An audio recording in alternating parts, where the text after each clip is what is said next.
Хорошо. Вопрос: застарелый кашель, утром продуктивный, днем сухой. Если закрыть нос, по отдельности, подышать каждым носом, как, нос дышится? Свободно или остается, или нет? Оленька, А, подышите, пожалуйста. свободно подышала уже. Отдельно закрываем нос и дышим вслух. Ну и как Да-да-да.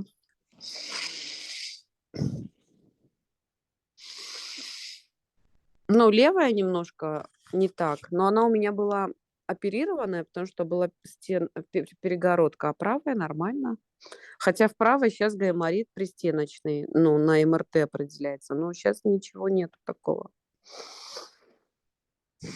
Потому что почему я спросила, подышать носом, потому что если хорошо, вам тогда сейчас задание, пока я буду разговаривать, вы двумя руками, не сильно простукиваете пальчиками пазухи около носа, начиная от крыльев носа и заканчивая вот, до хрящика. Вот это все область справа вы простукиваете. Понятно объяснила? Да, хорошо. И потом вы слушаете, как изменилось ваше дыхание. Пока вот только это. Хорошо. Так, когда у нас, кашель утром, он более сильный, часто это еще означает, что инфекция, которая идет с носа, стекает в горло. Поэтому мы это должны исключить. А сам кашель, лечение, сухого кашля, ну, так как здесь сухой с влажным, можно одуванчик, мать-мачеху вместе с подорожником. Один к одному, смесь столовая ложка заливается кипятком и пьется по одной четверти стакана 3-4 раза в день. Смотрим, как работает организм. Обычно достаточно уже в течение дня начинает уже, происходить отхаркивание. Смотрим по состоянию. Из, таблеток, мне нравится мукалтин в дозе 3 таблетки на одну чашку воды 2 раза в день. Горячая вода, в ней растворяется мукалтин. Ам, и таким образом тоже кашель уходит даже застарелый, который вот такой тяжелый. Возможно применять даже мукалтин для детей, начиная с полугодового возраста.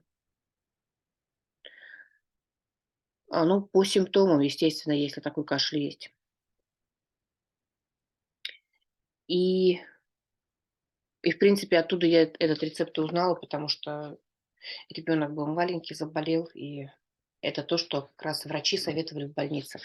Из, таких моментов, что мы можем еще помочь себе? То есть, это простукивание грудной клетки, но здесь нужна помощь, потому что если мы будем простукивать себе сами, то мы можем простучать вниз легких. То есть мы должны лечь вниз головой под наклоном, и нам нужно, чтобы кто-то простучал нам спину, начиная от первого шейного позвонка, веером расходясь, при этом рука складывается лодочкой. Получается, если взять лодочку, в которую можно набрать воды, получается некоторая такая емкость. И мы вот такой рукой простукиваем. Будет такой интересный звук. И человек, хорошо как бы отойдет кашель. Причем веером. Начинаем от первого шейного и двигаемся вначале к плечам, потом потихонечку спускаясь, ну, например, начинаем от одного плеча, и потом веером спускаемся каждый раз, начиная от первого шейного позвонка, доходим до границы примерно вот плеча, и вот эту область всю простукиваем. То есть, ну, вот так. Второй вариант, очень хороший, который помогает — это гимнастика дыхательная. Для деток я рекомендую использовать, им тяжело делать дыхательную гимнастику, я рекомендую дуть. Например, дуть воду или, например, взять трубочки и туда сделать из, салфеток шарики, и чтобы они попадали в цель этими шариками. Трубочки можно сделать из чего угодно, даже из коктейльной трубочки можно взять, можно какие-то другие сделать, можно вообще просто сделать из картона, свернуть, если нет, или из бумаги. любого диаметра и, соответственно, любому диаметра делать шарики. Детки, ну, по возрасту. То есть если маленькие детки, шарики должны быть достаточно крупными, чтобы они их в рот не попали. Не, потому что дети бывают путают. Поэтому смотрим. И детки хорошо играют в такую игру. Второй вариант. Наливаем в мисочку воды, капаем туда, например, какую-нибудь пену для ванн, капельку, и тоже они дуют в эту воду, получается пузыри, им очень нравится. То есть нам нужно, чтобы они именно дули, выдували, и немножко в наклоненном положении, что способствует тому, что хорошо продуктивно отходит мокрота. Для взрослых проще. Взрослые могут использовать упражнения. Очень хорошее упражнение, когда резко выдох вперед, резкий наклон с выдохом, даже с руками, как бы руки раскрываются, и человек сгибается в пояс с резким звуком «ха». Как правило, сопровождается это потом продуктивным кашлем, что помогает хорошо откашляться. И как вариант утром тоже делать дыхание огня. Тоже помогает, потому что прочищает каналы.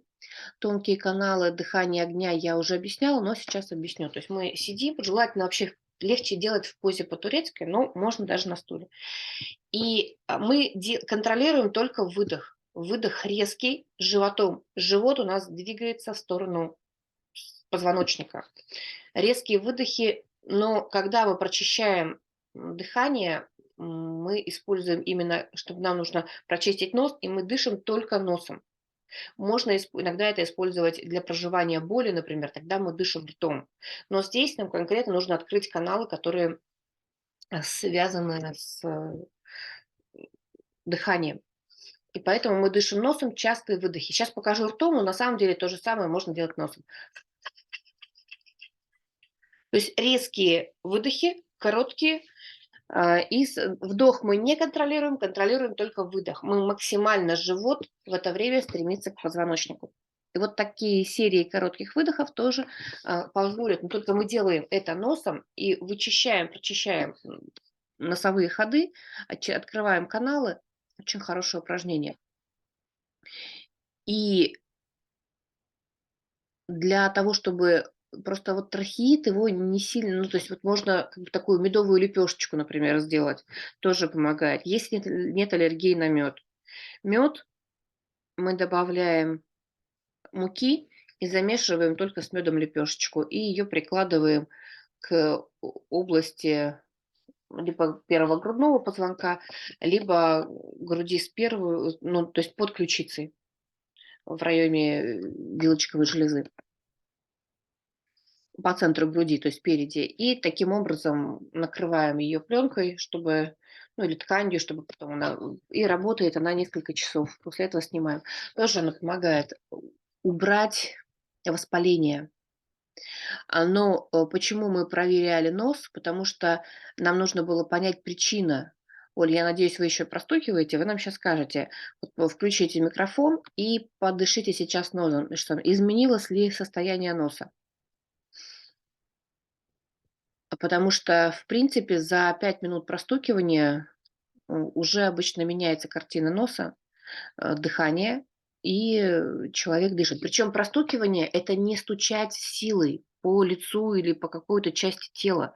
Простукивание здесь — это еле такие заметные прикосновения, которые приятные, которые... То есть мы прикасаемся и отходим. Нам нужно, чтобы кровообращение в этом месте улучшилось. Это очень простое упражнение, которое можно сделать абсолютно без подготовки и каждому. Главное только действительно не бить по своему лицу, а просто пальчиками, еле касаясь, простукивать. Здесь мы длительность, то есть там 3-5 минут, когда мы убираем руки от лица, например, да, мы чувствуем, как вибрация осталась в теле. Если мы делаем, например, не на лице, а на какой-то другой части тела, например, коленку, там можно чуть-чуть сильнее прохлопывание делать, простукивание. Но это тоже не дубасить со всей силы. И это снимает и болевой синдром, потому что наша кровь содержит компоненты, которые обезболивают, когда улучшается кровообращение. И если вот дело было в том, что было воспаление, нос начнет сейчас лучше дышать. Тем более, если есть, как показывает, да, там пристеночный гайморит, для гайморита это будет очень хорошая профилактика, только для гайморита нужно будет еще и, чтобы лечение было более полным, простучать пазухи лба, потому что нос это еще и там, то есть легкими движениями простучать еще и там.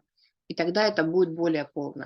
Если же мы подключим еще эфирные масла, например, на постоянной основе мы можем подключить масло чайного дерева, сделав однопроцентный раствор, смазывать ими пазухи лба и носа. Можно смазывать каждый, в принципе, вот при заболеваниях, и даже сейчас вы выздоравливаете 2 часа, и тоже будет хороший результат. Либо масло эвкалипта. Будет похожий результат, то есть либо такое, либо такое. Если у кого-то есть смесь бриз, то хорошо можно использовать смесь бриз, там многокомпонентная смесь, достаточно такая интересная, тоже в однопроцентном растворе, не более однопроцентного раствора. Что такое однопроцентный раствор? Это значит, на одну чайную ложку, полноценную чайную ложку, мы используем одну капельку. А вообще, в принципе, ну, давайте так, еще вопрос в чат при бронхите. Хрен. Я не использовала при бронхите хрен, поэтому я не могу вам сказать, Татьяна. Я же говорю то, что я использую. На самом деле рецептов очень много. Я выбираю то, что мне нравится, и меняю в зависимости от, ну, как бы времени, места, обстоятельств. Например, почки сосны тоже хорошо разжижают мокроту. Но если я вам буду сейчас давать перечень рецептов, которые такие, ну, их много очень. И просто хрен, он может обжечь слизистую желудка. И здесь надо время, место, обстоятельства смотреть, что там. То есть я знаю, что тоже при кашле, например, репа используется, черная редька и сок лука используется.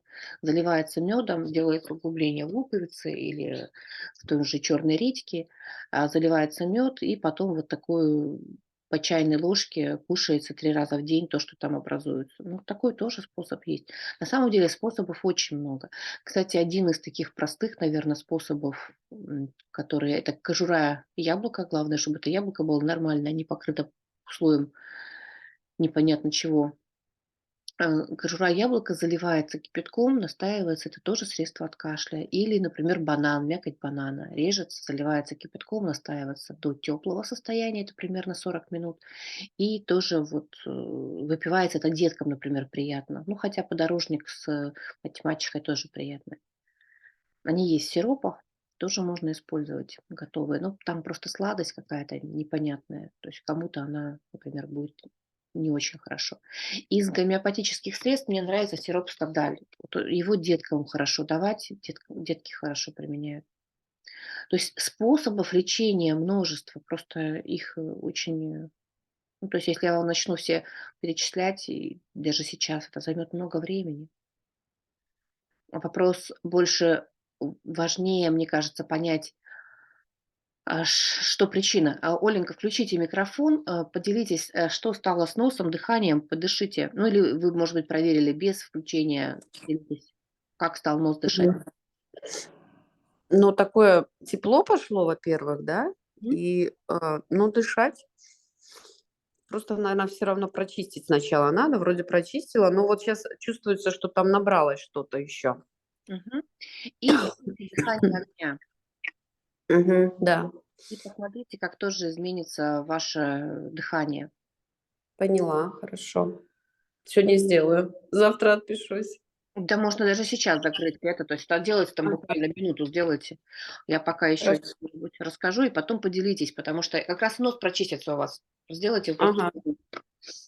Ага, То есть и хорошо хорошо. делать сразу. То есть, кстати, деткам, например, чтобы от кашля, мне нравится принимать такой игровой способ, это хождение на руках. Им очень нравится и очень классно лечит как раз тоже, особенно застарелый кашель. Поэтому можно использовать такое, у кого есть детки. Что еще нам помогает при лечении кашля? Как ни странно, прогревание стоп. Соответственно, мы можем Если нет температуры, прогревать стопы с горчицей, вытираем ножки после этого и натираем, например, бальзамом звездочка согревающим. Если нет бальзама звездочка, то мы можем сделать смесь с эфирными маслами. Здесь важно понимать, кому мы делаем, сколько лет ребенку или взрослому, потому что то, что можно детям, нельзя взрослым, да, точнее наоборот. Ну, разные пропорции, потому что, например, детям мы используем, ну, в зависимости от возраста, там даже иногда процентный 0,1% эфирных масел, а взрослым мы можем использовать до 5% эфирных масел, если мы наносим на стопы.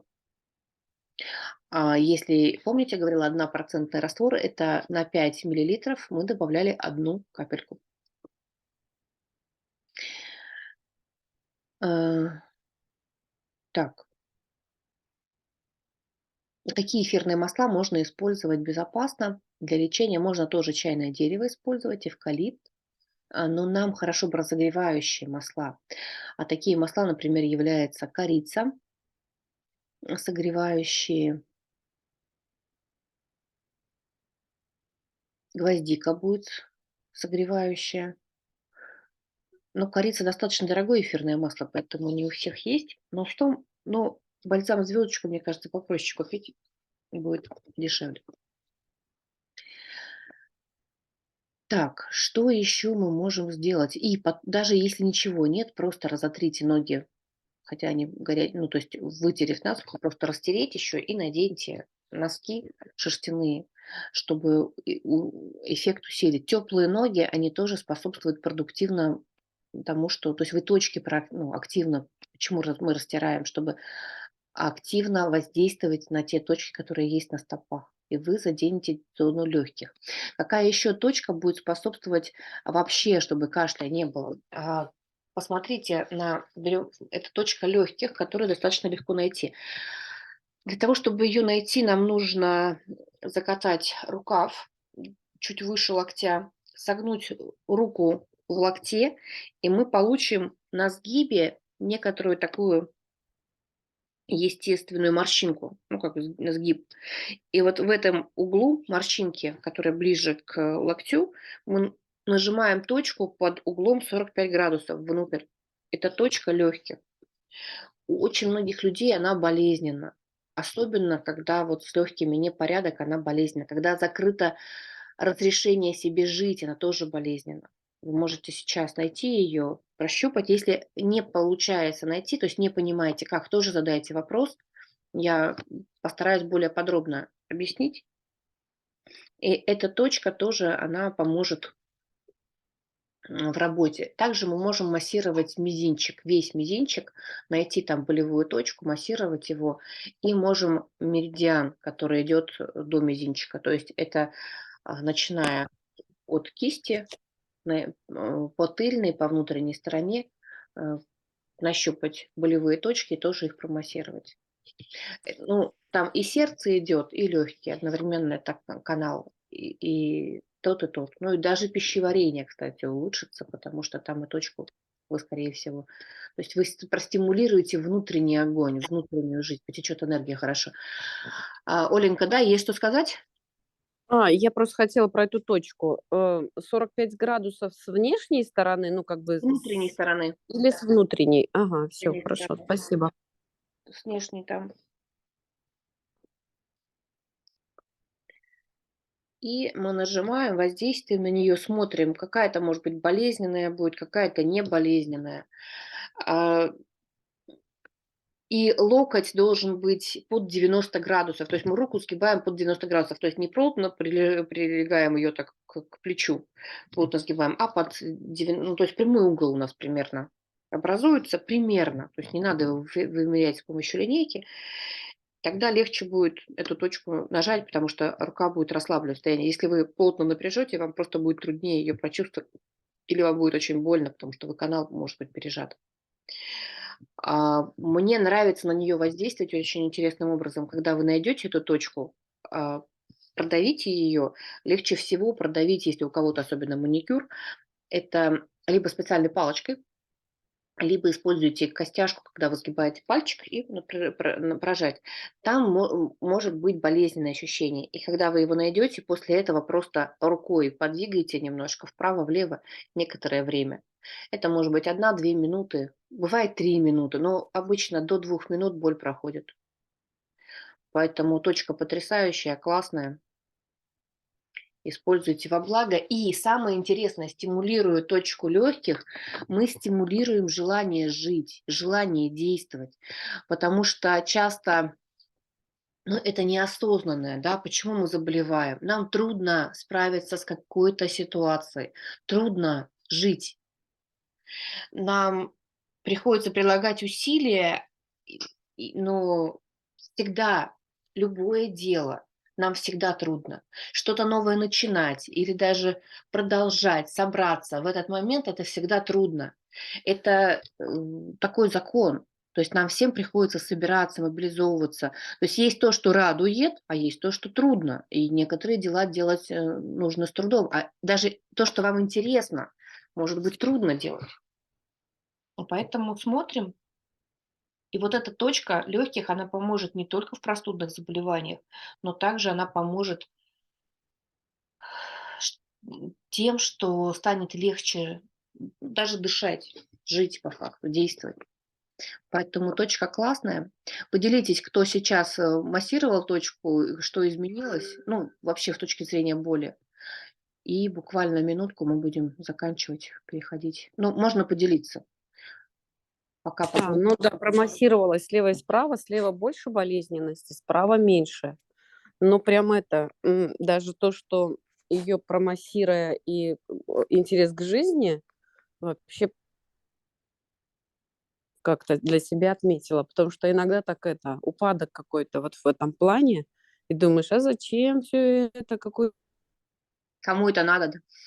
А тут прям это, Да, благодарю. такая точка, у нас действительно, у нас всех бывает спады. Это не то, что что-то неправильное, это нормально. У нас есть вдох и выдох, и какие-то моменты, которые просто мы должны знать, что это бывает. Мы же спим, нам нужен сон, мы не можем быть постоянно бодрыми. И мы не можем даже от самих себя ждать, что мы постоянно будем как батарейки, подключенные энерджайзеры, действовать. А мужчины, так они вообще другие.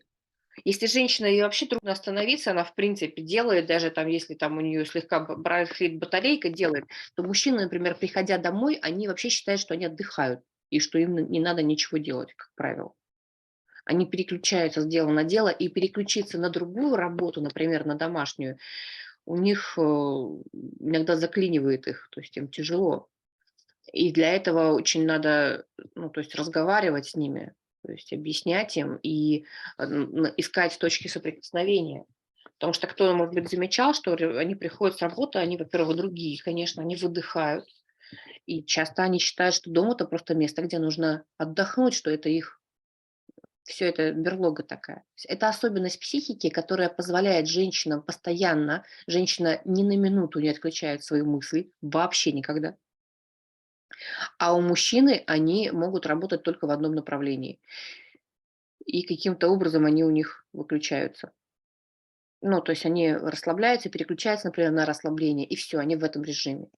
Поэтому переключить их в какой-то другой — это для них будет, возможно, дискомфортно. То есть нужно разговаривать, да, хотя бы какое-то время прийти в себя, переключиться все таки после работы, а потом разговаривать. Кстати, самое благоприятное время для разговоров — это время с 7 до 9 часов вечера, считается. Время, когда хорошо открывать сердца. Так, на этом